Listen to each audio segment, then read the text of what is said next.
I was visiting my daughter's house for where I thought would be a quiet weekend. She had insisted I stay a few extra days, saying she needed help with small things around the house. Everything seemed normal on the surface, but there was a strange tension I couldn't quite explain. On the last evening, as I packed my bag, my grandson quietly followed me into the guest room. His small hands clutched my sleeve, and his voice trembled as he begged me not to go home. The fear in his eyes caught me completely off guard. I knelt down and asked him why he was so upset. He looked toward the hallway, lowered his voice, and said he couldn't tell me because his mother would be angry. That only made my heart race faster. Throughout dinner, I watched my daughter closely. She smiled, laughed, and talked as if nothing was wrong. But something felt forced.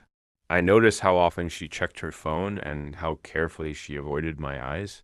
Later that night, I overheard a phone call from the kitchen.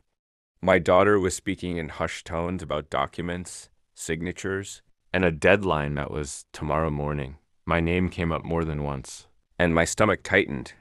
I realized then that she wasn't asking me to stay out of kindness. She had planned something that required my presence or my absence. Suddenly, my grandson's fear made sense in a way that terrified me.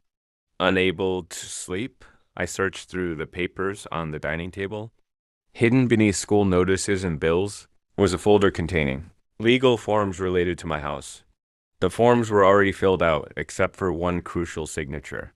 My daughter planned to have me declared unfit to live, alone so she could sell my home and manage the money herself. She had arranged a doctor's appointment and a lawyer visit without telling me. All she needed was for me to stay one more night. The betrayal cut deeper than I ever imagined. This was my child, the one I trusted most. I finally understood why my grandson had begged me not to leave things the way they were. Before dawn, I packed my bag quietly and wrote my daughter a letter. In it, I told her I knew everything and that I had already contacted my own lawyer weeks earlier, just in case something ever felt wrong. When I woke my grandson, I hugged him tightly and thanked him for being brave.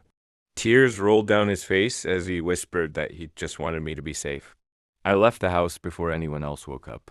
Later that day, my lawyer confirmed that my daughter's plan was now impossible to carry out.